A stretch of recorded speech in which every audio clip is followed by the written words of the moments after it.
माननीय मुख्यमंत्री महोदयांचे आभार मानतो की त्यांनी पुन्हा माझ्यावर नाशिक जिल्ह्याचा पालकमंत्री म्हणून ही जबाबदारी या ठिकाणी दिलेली आहे।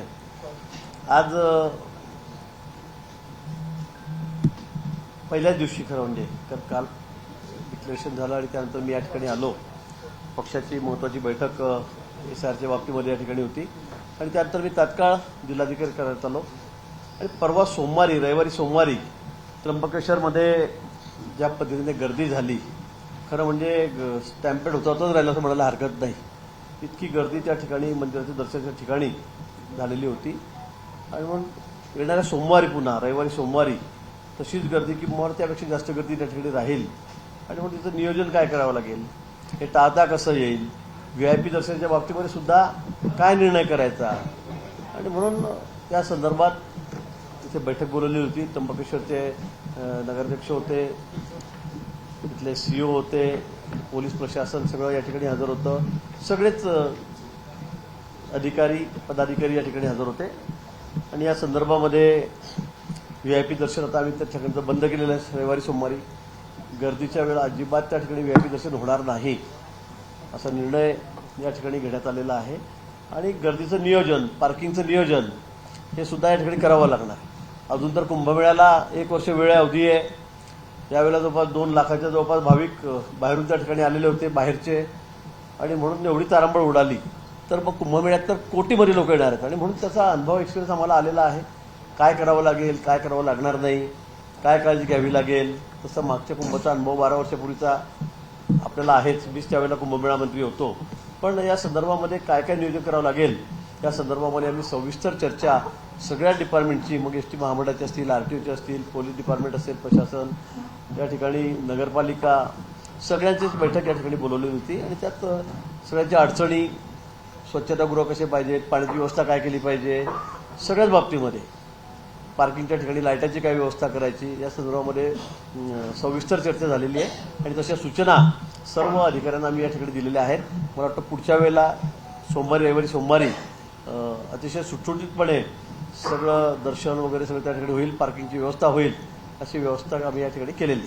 प्रामुख्याने एक समस्या जाणवली जाताना त्या दिवशी नाशिक रोड जो आहे, नाशिक त्याचं रुंदीकरण झालेलं नाही आहे, तोच रस्ता तसंच आहे। त्यामुळे येणाऱ्या कुंभमेळ्यामध्ये ही एक सगळ्यात मोठी अडचण होऊ शकते कारण वाहतूक आहे ती जवळपास 16 किलोमीटरपर्यंत होती। मला वाटतं की आता रस्त्याचं काम सुरू आहे, आपल्याला याची कल्पना आहे। एका बाजूचं रस्त्याचं काम झालेलं आहे, एका बाजूचं रस्त्याचं काम सुरू आहे आणि त्यामुळे सिंगलच रस्ता सुरू आहे त्या ठिकाणी आणि साहजिक आहे त्यामुळे ही कोंडी होणार आहे वाहतुकीची। पण आता रस्त्याचं काम जेव्हा पूर्ण होईल, कारण ते अतिशय गतीने सुरू आहे, आपणही बघतात, मला वाटतं लवकरच ते काम पूर्ण होईल आणि ते काम झाल्यानंतर मग मात्र मला असं वाटतं की कुठेही अडचण येणार नाही। रुंदीकरण पूर्वीचा रस्ता आणि आताच्या रस्त्यामध्ये खूप फरक आहे। आपण तो रुंदच केलेला आहे, आपण जरा बघून घ्या, आधी किती मीटर होता, आता किती मीटर आहे, पण मला वाटतं तशी अडचण येणार नाही कारण सगळ्यात रहदारीचा मोठा रस्ता हा नाशिक त्र्यंबकेश्वर आहे आणि तसं असेल तर अजूनही आपल्याला तशी अवधी आहे, अजून तशी आपल्याला वेळ आहे, आपण त्या बाबतीमध्ये अजून त्याला वाढवू शकतो। या बैठकीमध्ये अधिकाऱ्यांना विचारले का हा अंदाज कसा आला परवाच्या दिवशी? खरं तर गर्दीचा ओघ हा सातत्याने वाढत होता, रस्त्यावर वाहनांना जायला जागा नव्हती, हे काहीतरी सातत्याने जाणवत होतं। अधिकाऱ्यांचा काय रिप्लाय? नाही, इतकी गर्दीला सगळीच वाटलं नव्हतं, म्हणजे कधीच एवढी गर्दी नव्हती, म्हणजे आतापर्यंत कधी एवढी गर्दी, एवढ्या गाड्या कधी नव्हत्या, इतक्या गाड्या त्या ठिकाणी आल्या आणि त्यामुळे ही परिस्थिती उद्भवलेली आहे। अन्यथा सालाबादाप्रमाणे जर ती गर्दी असती तर असं कधी झालंही नसतं, पण अचानक गर्दी एवढी वाढली कारण आता इतका ओढा सध्या लोकांचा वाढत आहे धार्मिक क्षेत्रांकडे। आता पंढरपूरलाही बघा 25 लाख मागच्या वेळी होती, यावेळेला 35 लाख लोक, 10 लाख लोक एकदम वाढून गेले, त्यामुळे इथलाही अंदाज आला नाही, हे खरं आहे।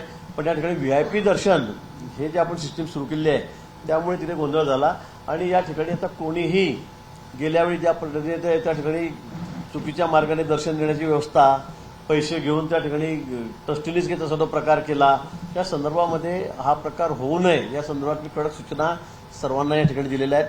प्रशासनाला, पोलीस प्रशासनाला दिलेल्या आहेत, त्या ठिकाणी ट्रस्टी आहेत, ट्रस्टला सुद्धा आम्ही त्या ठिकाणी अतिशय कडक शब्दामध्ये या ठिकाणी सांगणार आहोत आणि जे कोणी असे धंदा करतील त्यांना मग त्याच्यावर कठोर कारवाई आम्ही त्या ठिकाणी करू।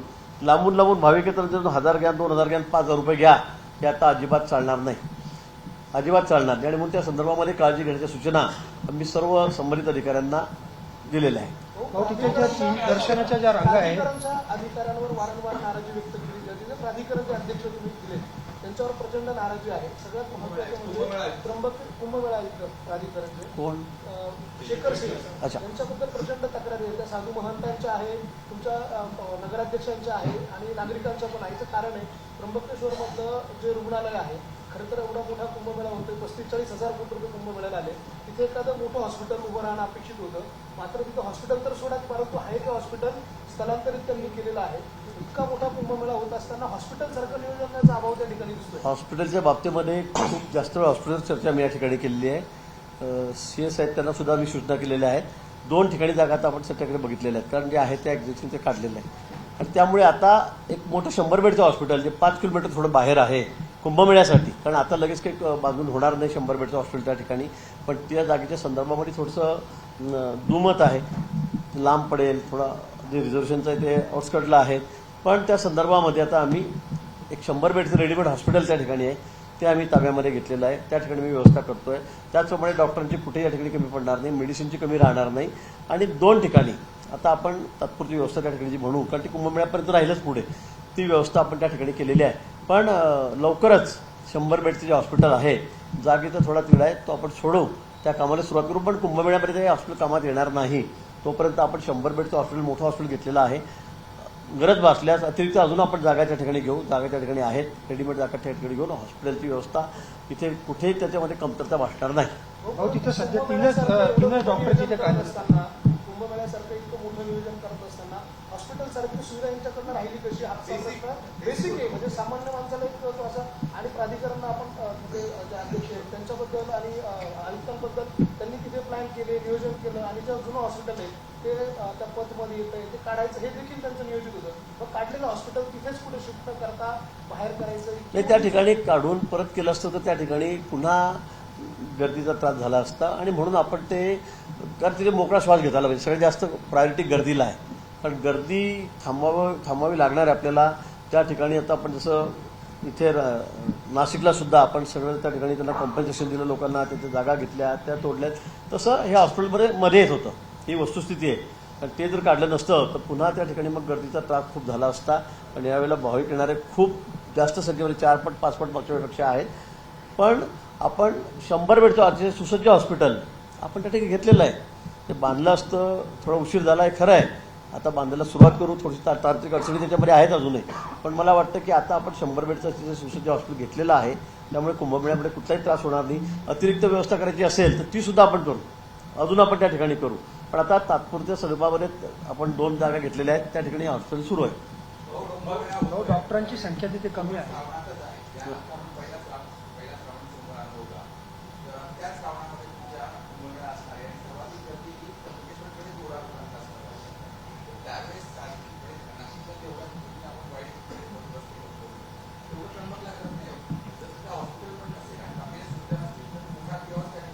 हॉस्पिटलची पूर्ण व्यवस्था आम्ही करू, त्याच्यामध्ये कुठेही कमी पडणार नाही.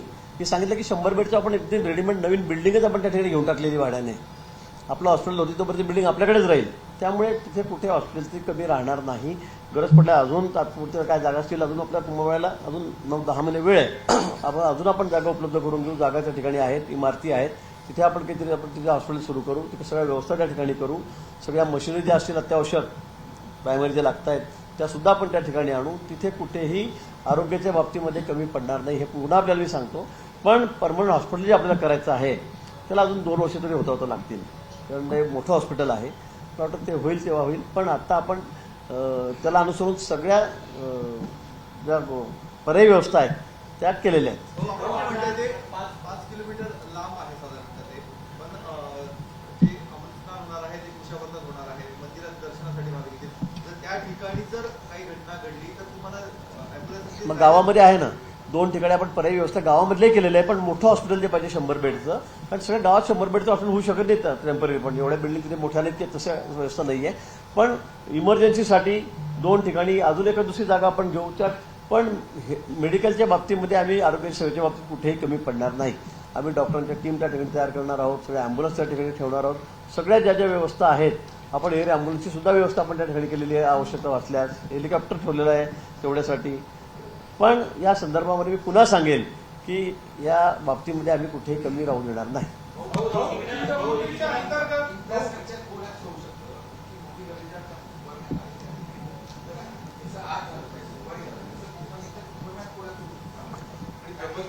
गर्दीची कॅपॅसिटी आहे ना 15 ते 20,000 आहे. आता पहिल्या कुंभमेळ्यात 50,000 लोक आले होते. अशा पद्धतीने कुंभमेळ्यात जर 50 लाख लोक आले तर मग काय नियोजन आहे? नाही, त्या ठिकाणी फक्त जिथे प्रवेश होता मंदिरावरचा, त्र्यंबकेश्वरांच्या मंदिराचा, त्या ठिकाणीच गर्दी झाली. आणि त्या ठिकाणी ती ज्या पद्धतीने VIP दर्शनाचा वाद चाललेला होता, 200वाले 2,500वाले सगळे एकत्रित झाले, त्यामुळे हा गोंधळ वाढला. लोकांना समजेल ना आम्हाला जायचं कुठे नेमकं. 250वाले तिथे आहेत, 2,500वाले तिथे आहेत. त्यामुळे आता आम्ही सगळं ते बंद केलेलं आहे आणि अतिशय शिस्तीमध्ये बॅरिकेड लावून आता आपण ते दर्शन त्या ठिकाणी करणार आहोत. आणि आपण तो मेडिकलचा विषय तर त्यामुळे आपल्याला माहिती आहे स्वामी समर्थांचं त्या ठिकाणी मोठी ट्रस्ट त्या ठिकाणी आणि त्यांचं मोठं मेडिकल कॉलेजेस त्या ठिकाणी उभं राहिलेलं आहे. ते सुद्धा आपण त्या ठिकाणी ताब्यात घेणार आहोत. त्यामुळे मोर दॅन सफिशियंट मी तुम्हाला सांगेल की एवढे आपल्याला कॉटची व्यवस्था करता येईल, रुग्णांची व्यवस्था त्या ठिकाणी करता येईल. त्यामुळे आता हे 100 बेडचं श्री स्वामी समर्थ यांचं हॉस्पिटल असेल, तिथल्या सगळ्या व्यवस्था अगदी तशा मोठ्या आहेत. मला वाटतं तिथे कुठे कमी पडणार नाही, कारण तिथं अजून लागूनच आहे त्र्यंबकेश्वरला. कुंभमेळ्याच्या रस्त्याच्या कामामध्ये 2270 म्हणजे 2,270 कोटी रुपयाच्या रस्त्याच्या ज्या कामाच्या दर्जाबाबत चौकशीसाठी पत्र दिलं होतं अनिल परबांनी, त्याबाबत समिती जी आहे ती स्थापन करण्यात आली. त्याच्याबाबत काही निर्णय? मला वाटतं कामाच्या दर्जाच्या बाबतीमध्ये कुठे तडजोड नाही. तुम्ही कोणाला विचारा, त्याच्यामध्ये IIT मुंबईची टीम आहे, टाटाची टीम आहे, 3 लोक त्या ठिकाणी तपासतायत. तुम्हाला काही दिसलं तसं तर तुम्ही आमच्या कानावर टाका की इथे दर्जा खराब आहे, इथे काम खराब होत आहे. पण क्वालिटीच्या बाबतीमध्ये 1% सुद्धा कुठे तडजोड आमच्या त्या ठिकाणी नाहीये, 1% सुद्धा नाही.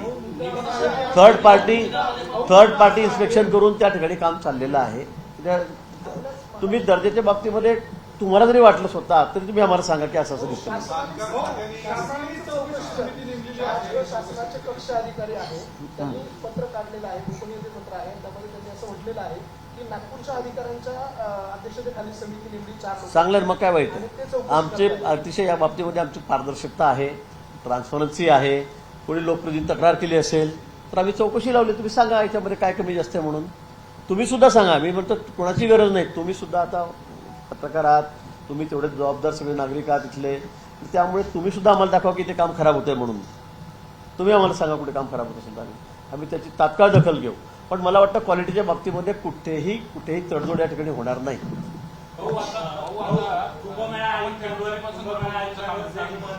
नाराजी आहे, मात्र दुसरीकडे आता या नाराजीसाठी कुंभभक्ती संगम कार्यक्रम जो आहे तो प्राधिकरणाकडून आयोजित करण्यात आलेला आहे. तर देखील साधू महंत जे आहे ते त्याच्यावर नाही, मला वाटतं साधू महंत म्हणतं कामं चालू नाहीये. हा अधिकारी तसा आहे, तो अधिकारी तसा आहे, कलेक्टर तसा आहे, आयुक्त तसा आहे, मंत्री असा आहे, तो तसा आहे. मला वाटतं साधू महंतांचं काम काय आहे, हा कुंभमेळा त्यांचाच आहे. हा साधू महंतांचाच कुंभमेळा आहे. त्यांनी ज्या ज्या सोयी सांगितल्या त्या करण्याची जबाबदारी आमची आहे. तुम्ही बघितलं मागच्या वेळेला आम्ही 3,500 कोटी खर्च केले होते, यावेळेला आपला आकडा जवळपास 38-40,000 कोटीपर्यंत चाललेला आहे. आपण 10 पट 12 पट आपण पैसे खर्च त्या ठिकाणी करतोय. कुठे आम्ही कमी ठेवत नाहीये. त्यांच्या सुखसुविधेच्या बाबतीवर त्यांनी जी मागणी केली ती सगळी मुख्यमंत्री मोदींनी लगेच एका शब्दात पूर्ण केलेली आहे. मला वाटतं काम होऊ तर द्या ना. आता तुम्ही अजून 1 वर्ष राहिलेलं आहे. आपलं काम इतक्या वेगाने सुरू आहे. त्र्यंबकमध्ये घाट बांधण्याचं काम चालू आहे, सगळं रस्त्याचं काम चालू आहे. आता आपण गोदावरी 12 महिने वाहती ठेवणार आहोत. आपण बघितलं असेल 300 कोटी खर्च करून आपण पाणी कुठून आणतोय. आणि म्हणून मला वाटतं की कुठेही कमी त्या ठिकाणी राहणार नाही. त्र्यंबकेश्वरमध्ये सुद्धा सगळ्या सुविधा आम्ही त्या ठिकाणी पुरवणार आहोत, सोयी पुरवणार आहोत. आणि नाशिकमध्ये सुद्धा आजूबाजूचे सगळे रस्ते सुद्धा तुम्ही बघतायत, आपण आता सगळे सिमेंटचे घेतलेले आहेत, त्याचं रुंदीकरण झालेलं आहे. त्यामुळे मला असं वाटतं की आपण सगळं काम झाल्यावरच बोललं पाहिजे. आणि आपण सरळ कोणीच काही करत नाही, मला वाटतं हे म्हणणं काही योग्य नाही.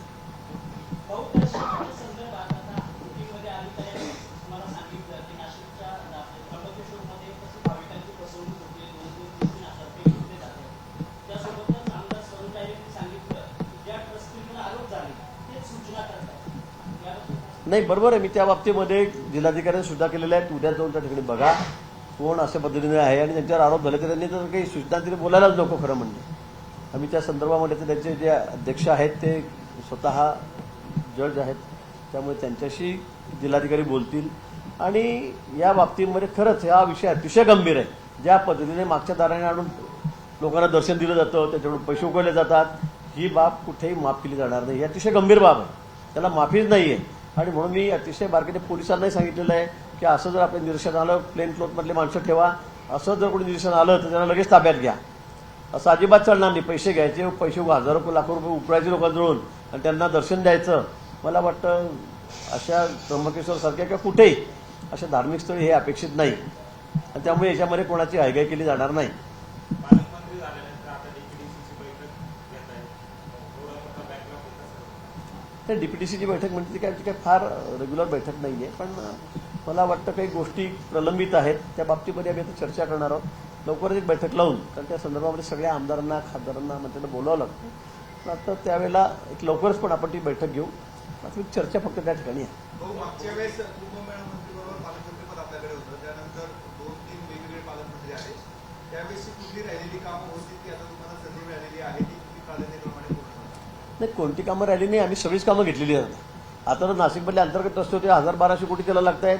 आम्ही माननीय मुख्यमंत्री महोदयांना आग्रह केला आहे की नाशिक शहरातले अंतर्गत जे रस्ते आहेत जे डांबरी आहेत सगळे, मला वाटतं तिथे खड्डे खूप झालेले आहेत, तिथे काही पाईपलाईन खोदल्या गेलेल्या आहेत, काही युटिलिटी टाकल्या गेलेल्या आहेत, त्यामुळे तेही खराब झालेले आहेत. त्यालाही पैसे द्या, मुख्यमंत्री महोदयांनी त्यालाही संमती दिलेली आहे. तेही कामे आम्ही तात्काळ करणार आहोत. पण मी तुम्हाला पुन्हा सांगेन की नाशिककरांना आमचं वचन आहे, मुख्यमंत्र्याचंही आहे, आमच्या सरकारचंही आहे, उपमुख्यमंत्री महोदयांचंही आहे आणि पालकमंत्री म्हणून मी ही जबाबदारी स्वीकारलेली आहे. नाशिक शहराचा सगळा चेहरामोहर आम्ही बदलणार आहोत. नाशिक शहर हे राज्यातलं सगळ्यात सुंदर शहर, मी तर म्हणेल जसं इंदोर देशामधलं सगळ्यात सुंदर शहर आहे, त्यांच्या कॉम्पिटिशनमध्ये आम्हाला उतरायचं आहे. पुन्हा शब्द देतो नाशिककरांना आपल्या माध्यमातून की आम्ही याच्यामध्ये कुठेही कमी पडणार नाही, रात्रंदिवस मेहनत करू. सुदैवाने कुंभमेळ्याच्या माध्यमातून आपल्याकडे खूप मोठा निधी या ठिकाणी आलेला आहे आणि नाशिक शहराचं एक नावलौकिक वेगळाच आहे, आपल्याला कल्पना आहे. आणि म्हणून मला असं वाटतं की एक चांगली संधी या ठिकाणी आलेली आहे की नुसती कुंभमेळा झाला आणि संपला असं नाही, तर पुढचे अनेक वर्ष नाशिकला खरं म्हणजे या कुंभमेळा वरदान ठरेल असंच काम आम्ही या ठिकाणी करू. यामुळे मग पर्यटन या ठिकाणी वाढणार आहे, त्या ठिकाणचे उद्योगधंदे वाढणार आहे, व्यापार वाढणार आहे, खूप मोठा फुटबॉल या ठिकाणचा वाढणार आहे आणि मला वाटतं त्यामुळे इथे अर्थव्यवस्थेलाही त्याच्यामुळे बळकटी मिळणार आहे. रिंग रोडमुळे, बाह्य रिंग रोडमुळे तर नाशिकचं सगळं चित्रच पालटणार आहे, कारण हा अतिशय आवश्यक रस्ता. आपण बघितलं असेल डावा कालवा उजवा कालवा आहे, त्या ठिकाणी सुद्धा आता आम्ही त्याला बंद करतोय आणि त्याच्यावरच सडक काढतोय, रस्ता काढतो मधोमध नाशिकच्या. म्हणजे ट्रॅफिकचा केवढा मोठा वाहतुकीचा प्रश्न यामुळे मिटणार आहे याची कल्पना आपल्याला असेल. जवळपास 500 कोटी रुपयाचा टेंडर 2-4-5 दिवसामध्ये त्या ठिकाणी निघेल आणि हा जो कॅनल होता की त्याला घाणीचं स्वरूप होतं नुसतं, तिथून पाणी तर काही जात नाही, पण हा शहरातून गेलाय मधोमध आणि त्यामुळे त्याला सुद्धा बंद करत नाही आम्ही, तर त्याला बॉक्स टाकतोय. बाहेरची कंपनी आहे, बाहेर देशातली कंपनी आहे, ती येऊन रेडीमेड लगेच फटाफटी कन्सेप्ट त्यांची आहे बाहेर देशात, पण ते आणून त्या ठिकाणी आम्ही बॉक्समधून पाणी जाईल त्याच कॅपॅसिटीने, पण वरतून सगळं बंद राहील, कॉन्क्रीटचं राहील. त्याच्यामध्ये अतिशय 4 पदरी रस्ता त्या ठिकाणी तयार होईल आणि वाहतूक त्याच्यामुळे खूप मोठी सुरळीत होणार आहे. म्हणजे कुठल्याही बाबतीमध्ये काटकसर आम्ही या ठिकाणी केली नाही. नाशिक शहर सुंदर असलं पाहिजे, स्वच्छ असलं पाहिजे, सुरक्षित असलं पाहिजे. 4-4.5 हजार कॅमेरा पण या ठिकाणी लावतो आहोत. सगळ्या युटिलिटी 9 युटिलिटी रस्त्याच्या खाली आपण टाकलेल्या आहेत. त्यामुळे खरंच मी पुन्हा आपल्याला सांगेल, झाडं सुद्धा आम्ही तेवढीच लावतो आहोत. अतिशय हरित नाशिक आम्हाला करायचं आहे आणि म्हणून नाशिक शहर हे सगळ्यात सुंदर शहर करण्याचं स्वप्न आपलं आहे आणि याच्यामध्ये सगळ्या नाशिककरांचा सहभाग हा आवश्यक आहे. त्यांना सोबत घेऊन, नाशिककर नुसतं शासन प्रशासन नाही तर नाशिककरांना, प्रत्येक नाशिककरांना सोबत घेऊन आम्ही हे काम करणार आहोत. साधुग्रामच्या बाबतीत अडचण निर्माण झाली आहे. साधुग्रामच्या भूसंपादनाला तिकडची जागा वितरणाला स्टे मिळालेला आहे, तर मोठं आव्हान प्रशासनाच्या आणि सिंहस्थाच्या समोर. तोही प्रश्न लवकर सुटेल, त्याला कुठे अडचण येणार नाही. काही तपोवनामधला विषय आहे साधूंच्या निवासाचा, तो सुद्धा प्रश्न सुटेल, फार अडचण येणार नाही. काय जे काय न्यायप्रविष्ट विषय असतील तेही लवकर सुटेल. आम्ही न्यायालयाला, माननीय न्यायालयाला सुद्धा आम्ही विनंती करू. कुंभमेळा होणं क्रमप्राप्त आहे, गर्दी या ठिकाणी मोठी राहणार आहे आणि लवकर हिअरिंग लावून या बाबतीमध्ये सुद्धा लवकर निर्णय त्या ठिकाणी होईल. कुठली अडचण मला असं वाटतं कुंभमेळ्यामध्ये येणार नाही. हे जे अतिरिक्त जागांचा विषय भाऊ, 1000 एकरचा, तर 1000 एकरचा जो भूसंपादनाचा विषय आपल्या प्रशासनाकडनं दिरंगाई करण्यात आली म्हणून ते लोक आज कोर्टामध्ये गेले, तर मग ते वाटाघाटी करायला तयार होते. मला असं वाटतं की कुठलंही त्या अडचण कुठल्याही कामामध्ये येणार नाही. शेतकऱ्यांची आम्हाला काळजी आहे. माननीय मुख्यमंत्री महोदयांकडे त्या संदर्भामध्ये बैठक झाली. आज सुद्धा माननीय बावनकुळे साहेबांनी या संदर्भात सगळ्या अधिकाऱ्यांना घेऊन आम्ही या ठिकाणी बैठक केलेली आहे. उद्या 11 वाजेपर्यंत सगळा निर्णय त्या ठिकाणी देत आहेत. मला वाटतं चर्चेत सगळे प्रश्न सोडत असतात आणि मला नाही वाटत की कुठलाही प्रश्न या ठिकाणी बाकी राहील. सगळ्यांना आम्ही न्याय देऊ, शेतकऱ्यांवर अन्याय या ठिकाणी होऊ देणार नाही. तशी परिस्थिती झाडांची पण निर्माण झाली होती. हां जी परिस्थिती आज साधूग्रामची स्टे मिळालेलं आहे तसंच झाडांच्या बाबतीत झालं की झाडांच्या बाबतीत लवकर कारवाई झाली नाही म्हणून आज स्टे आहे. अनेक झाडं रस्त्यात तसेच आहेत. रस्ते शेवटी आता बाजूनी आपल्याला आहे त्या परिस्थितीत करावे लागतात. खरं म्हणजे मला सगळ्यात खूप मोठा प्रश्न झाडांचा या ठिकाणी. शहरामध्ये मला वाटतं आपल्या नाशिक शहरामध्ये जेवढी झाडं मधोमध आहेत तेवढी कुठल्या शहरामध्ये कुठे नाही आहे. आणि जेवढे ॲक्सिडंट शेकड्यात जे मृत्युमुखी आमचे तरुण पडलेत, युवक असतील, युवती असतील किंवा जे असतील ते पडले तेवढं कुठेही पडले नसतील. अगदी मध्यभागी झाडं आहेत, मोठे मोठे वटवृक्ष आहेत आणि लोक रात्री जाऊन त्याला धडकत आहेत. मला वाटतं ही झाडं तरी काढली पाहिजे. वृक्षप्रेमींना मी पुन्हा सांगेल, त्यांनाही विनंती करेल. आणि आम्ही झाडं किती लावतोय तुम्ही बघतात. आम्ही लाखामध्ये झाडं लावतो या ठिकाणी, लाखामध्ये. आणि मग 200-400 झाडं काढली तर त्याला अडचण काय मला समजत नाही. तुमचं वृक्षप्रेम आहे, पर्यावरणप्रेम आहे, आमचंही आहे, तुमचंही सगळं नाशिकरांचं आहे. पण ज्यामुळे शेकडो जीव जात आहेत वर्षाला, तर मला असं वाटतं त्या बाबतीमध्ये आपण निर्णय थोडा गांभीर्याने घेतला पाहिजे. आता ती झाडं काढणं किती आवश्यक आहे याची सगळ्या नाशिकरांना कल्पना आहे. कारण ज्याचं मूल जातं बिचारायचं त्यालाच कळतं. बाकी लोकांना आपल्याला वाटतं की नाही झाडं कसं काय काढताय. आणि मग ते सुद्धा बिचार समोरून सांगितलं नाही की बाबा झाडं काढा. आमच्या घरातला आमचा दिवा गेला, ऐकून त्यात मुलगा गेला, मुलगी गेली, वडील गेले. पण मला वाटतं या संदर्भामध्ये फार काय बोला आता मला समजत नाही. पण निर्णय होणं हे आवश्यक आहे. जी खरोखर अडचणीची झाडं आहेत ती काढली गेली पाहिजे. आणि एका झाडाला मी 100 झाडं लावतोय ना, आणि मोठी झाडं लावतोय 15-20 फुटाची. तुम्ही जाऊन बघा. आपण मी येईल पुढच्या वेळेस आपण जाऊन बघू त्या ठिकाणी झाडं कशी झालेली आहेत. 100% सगळी जगलेली झाडं आहेत. असं नाही की बाबा जळून गेली, मरून गेली झाडं, आम्ही लावली 10,000 5,000 दिसत आहेत, असं कुठेही नाही आहे. जवळपास 99% झाडं जगलेली आहेत. एका दुसरं जर खराब झाला असेल ट्रान्सफॉर्मरमध्ये आम्ही लगेच तिथे बदलून टाकलेलं आहे. आणि दर रविवारी आमचा हा कार्यक्रम चाललेलाच आहे. आम्ही घरपोच लोकांना झाडं देतो. आम्ही ज्या मोकळ्या जागा आहेत त्या ठिकाणी मी स्वतः येतोय रविवारी, दर तिथे झाडं लावतो आहोत. पण मला वाटतं हाही प्रश्न सामंजस्याने सुटला पाहिजे. यामध्ये राष्ट्रपतींपासून स्थानिक पातळीपर्यंत वेगवेगळ्यांना निमंत्रण दिले जाते. आतापर्यंत ती प्रक्रिया कुठपर्यंत आणि येत्या काळामध्ये ते सुपरस्टार कधीपर्यंत पाहतो. नाही, आम्ही या आठवड्यामध्ये दिल्लीला जाऊन सगळ्यांना आमंत्रण त्या ठिकाणी देणार आहोत. 30 ऑक्टोबरला आपल्याला जो ध्वजारोहण आहे त्याची सुरुवात त्या ठिकाणी होणार आहे. आणि त्या संदर्भामध्ये सगळे जे आमचे वरिष्ठ पदाधिकारी आहेत, देशातले आहेत, त्यांना सुद्धा आम्ही त्या ठिकाणी पत्र देणार आहोत. मी स्वतः त्या ठिकाणी जाऊन पंतप्रधान वगैरे आपले अमित भाई असतील, पंतप्रधान असतील, राष्ट्रपती असतील, त्यांना सुद्धा स्वतः मुख्यमंत्री महोदय त्याच्यासाठी वेळ काढतील आणि मी सुद्धा सोबत राहील. पण आम्ही त्यांना सुद्धा या ठिकाणी कुंभमेळ्याचं आमंत्रण द्यायला जाणार आहोत. राहुल गांधींना पण निमंत्रण देणार. काय काय हे महत्वाचं आहे. राहुल गांधींना आमंत्रण देणार आहे का? 1 सप्टेंबरला ते नाशिक विचारतो जिल्हाधिकाऱ्यांना. नाशिकला येत आहे. नाशिकमध्ये आपण एवढे मोठे कामं करतोय, विकास कामांच्या हो.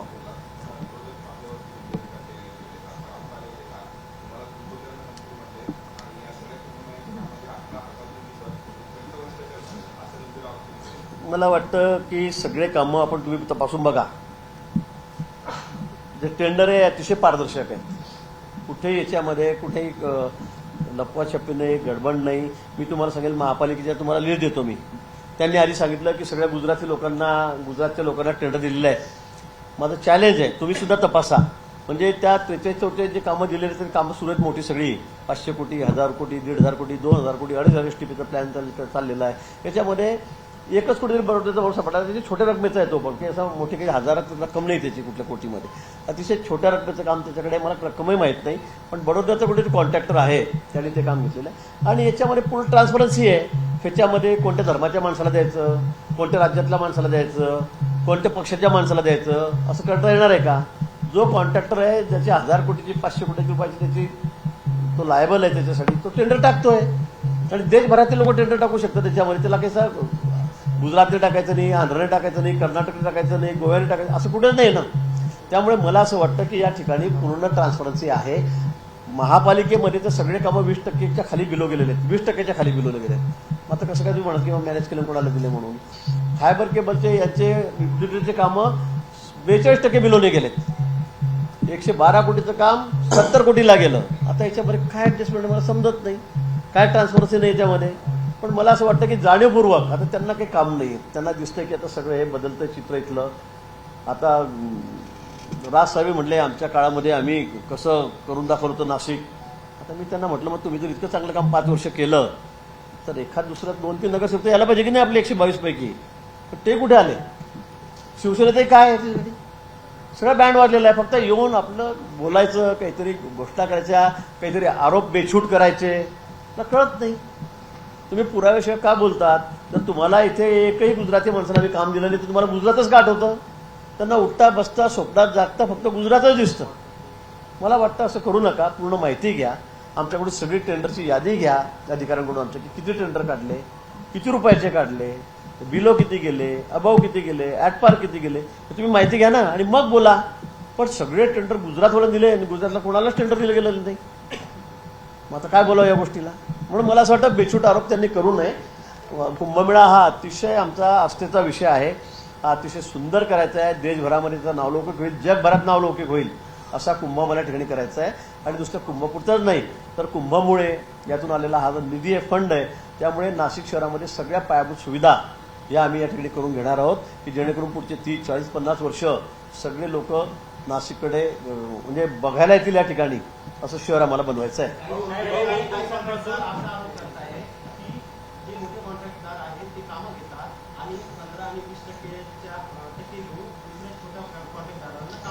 आता मला सांगा बिलो 20% घेतलं काम पण 50% तर गेलेच त्याचे, 40% तर गेलेच त्याच्यामध्ये. आता काही लोक असं असतात की त्यांना काही कामं सगळेच कामं ते करत नाही.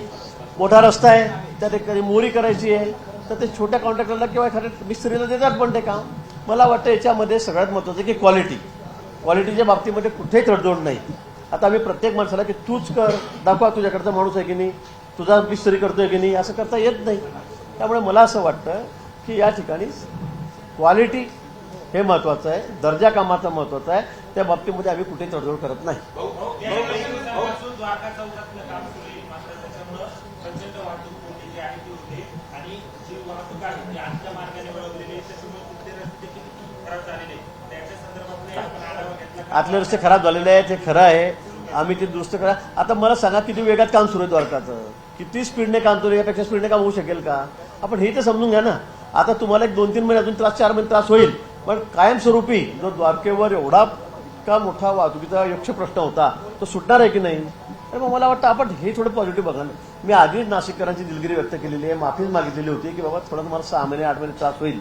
आता थोडा काळ राहिलेला आहे, अतिशय वेगाने काम चाललंय त्याचं. म्हणजे लोक म्हणत कसं काय पूर्ण होईल, आपण म्हणतो की काम कसं काय पूर्ण होईल, पण ते अतिशय वेळेच्या खूप आधी ते काम पूर्ण होणार. भाऊ एक सवाल संजय राऊतांनी टीका केली होती की जे बनावट वर्क ऑर्डरचं प्रकरण होतं यामध्ये गिरीश महाजनांचा जे तनय महाजन आहे आता झालं ना त्याच्या बाबतीत, किंवा आता बोलून झालं. रेकॉर्डिंग चेक करावी. मला असं वाटतं की याच्यामध्ये शासनाची फसवणूक झाली आहे का, शासनाकडून काही पैसे गेलेत का, तर नाही.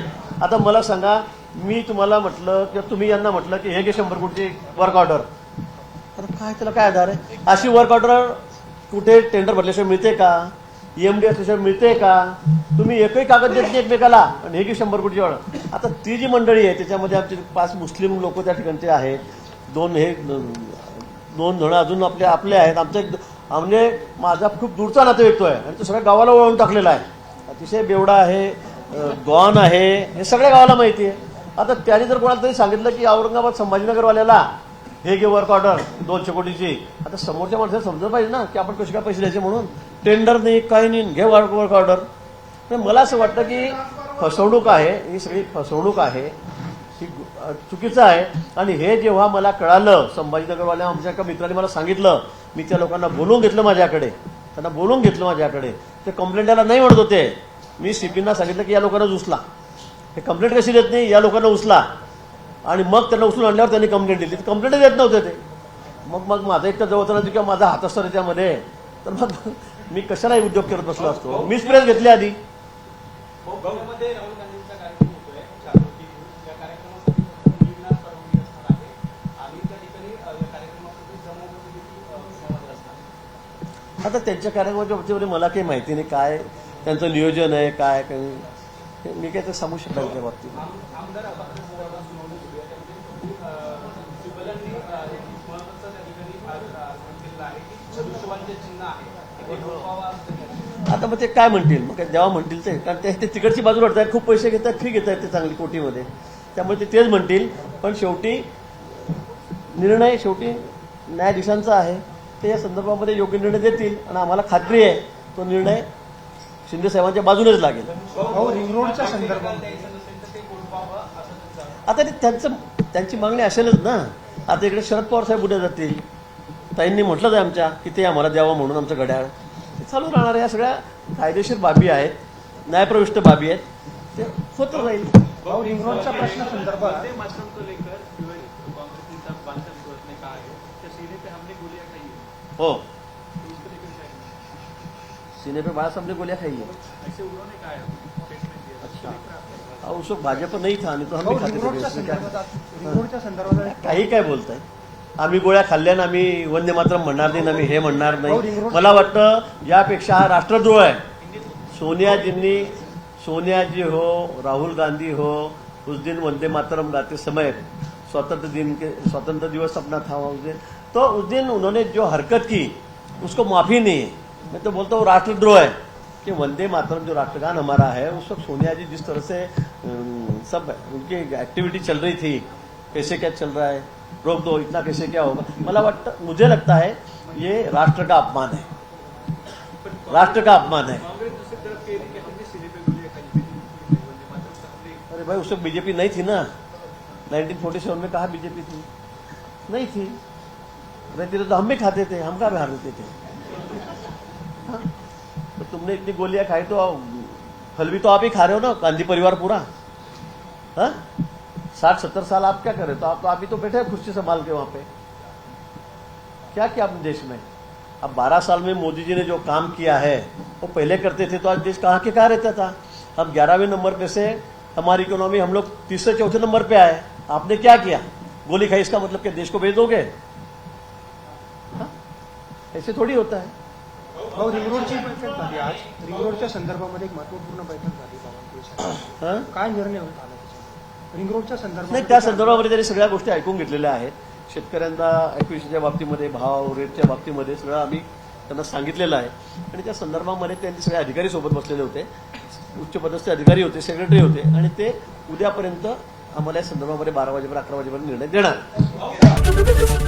एबीपी माझा, उघडा डोळे बघा नीट.